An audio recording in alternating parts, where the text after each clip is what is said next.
After missing the entirety of the 2022-2023 season with an injury, Chet Holmgren has finally begun his debut NBA season, and he hasn't disappointed to say the least. He's showing all the signs that not only made him the second overall pick in 2022, but also why many considered him the best prospect in the draft and a contender for the first overall pick.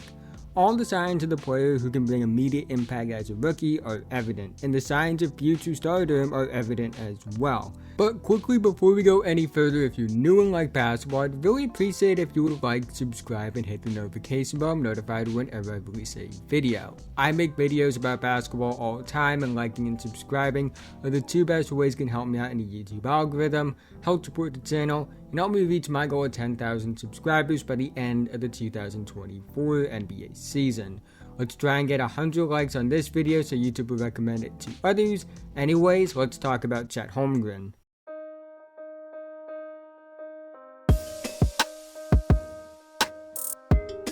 What's really impressed me on tape with Chet is his offensive versatility. He's very comfortable in both on-ball and off-ball situations. As an off-ball player, he does all the traditional big man stuff, runs the floor, he can score off dump-offs, he's somebody that can roll to the basket, catch lobs, and he's also a player outside of the traditional big stuff that is capable on the perimeter off the ball. He's comfortable in catching situations, he's somebody that can score off movement, and in terms of his on-ball capabilities, he has a good handle, he's solid at off-bounds creation with the potential to get even better, he has really good body control, he's solid at drawing fouls. I think, in fact, I would go as far to say he's way ahead of schedule in terms of his ability to draw fouls compared to what you saw from him in college. A 7'1" player who can do all of this is incredibly valuable. It means he's a player you can rely on as a source of offense on the ball in lineups where he's the main option. It also means you can rely on him to fit well with your other stars. He defines where the modern day offensive big man stars are trending. He can do all the big man stuff, but he can also dribble.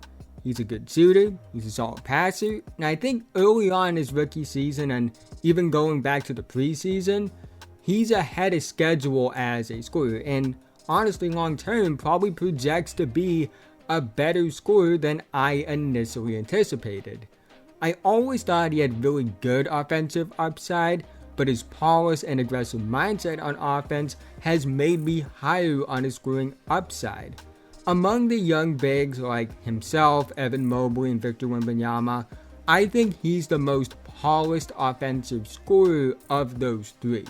Now when it comes to Wemby, I think he has more offensive upside as a player than Chet, but he also has more offensive upside than any other player in the NBA, so that's not really a knock on Chet, but I would say right now Chet is a bit more polished in terms of his handle and control. And compared to Evan Mobley, Chet is more polished in terms of his ability to create off the bounce, and he's a much better shooter than Mobley is right now. And I also think that Chet is a more naturally aggressive scorer that is more fit to be a second option on offense in the future. It's very clear that the benefits of a year-round an NBA team with NBA trainers prior to his rookie season now has led to a very polished start to the season and a very polished offensive player early on in his NBA career. Like with his offense, his versatility on defense is what stands out on tape. He's a very fluid mover, he can handle multiple defensive coverages, and when you combine that with his movement skills, height, and long arms, you get a player with unreal ground coverage that can change the way an opposing offense approaches possessions. He's a high field defensive player, he reads coverages well, he blocks shots at a high rate, also times his blocks very well, very smart in that area. He does get bullied a bit, but even when players get to those spots, he makes life very difficult for them trying to get up a look once they get to the spots. He's good in help side and point of attack defensive scenarios. I think he does need to get stronger, but it's very clear he's a positive impact defensive player early on. And it's not as much of a hindrance to him that he isn't the biggest guy in the world in terms of his weight, the way many made out to be prior to the draft. You just see all the signs for someone who could lead the league in blocks multiple times, just make life miserable for opposing offenses, and maybe even win a few Defensive Player of the Years. Now, Chet does need to get stronger. There's no way around it. I will say that he has made some encouraging progression in terms of his strength. He has added muscle since entering the NBA, which is another benefit of the medical vet suit year. Getting to be around NBA level strength and conditioning coaches has led to somewhat of a transformation. He was somebody that entered the NBA at under 200 pounds, listed at 195 pounds, which I think is accurate based off what he looked like at Gonzaga. He's listed now at 208 pounds, which I also think is accurate when you compare what we saw at Gonzaga to what we're seeing now. Now, I don't think Chet should be bulking to try and get to 240 to 250 pounds. I think that would do more harm than good. I'm not a doctor, but really just looking at him, it doesn't look like he really could hold 240 to 250 plus pounds and maintain the movement skills that make him such a special player. Ideally, he probably maxes out at around 220 pounds as his ideal playing weight.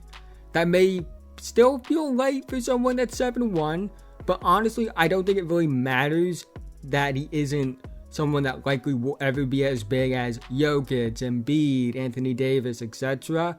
in terms of weight, because he's not a player who's going to be posting up all the time or strictly defending the paint. His game is based off versatility, covering the whole floor, being able to score from basically everywhere, not just being in the paint. So I think 220 pounds will be enough to handle physicality better while also maintaining those guard wing-like movement skills. On top of that, he's a mentally tough player that isn't afraid of contact, and he handles physicality better than you would think. But at the same time, you do see moments where he could be a bit stronger, and you look at him and say, maybe 10 to 12 pounds of functional strength wouldn't be the worst thing in the world. Chet Holmgren is showing everyone why he was viewed so highly as a prospect. He's the definition of the modern NBA for his position, can play both the 4 and the 5, versatility on both ends of the floor. He has all the intangibles and skill to be one of the better offensive players in the NBA and easily one of the best offensive bigs in the NBA. He has the feel, motor, and physical tools to be one of the best defensive players in the NBA. He's proving that silly narrative that he would be a bust because of his frame wrong. He's a special talent, one of the best big prospects I've ever evaluated for a reason, and a key piece to an OKC team that I think will be contending for titles within the next 2 or 3 years.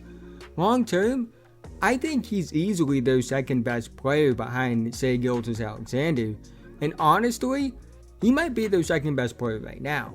As much as I love Giddey and J-Dub, Chet has more offensive upside. He might be a better scorer than both of them right now, and that's no disrespect to either of them. I think both of those guys have star upside in their own right.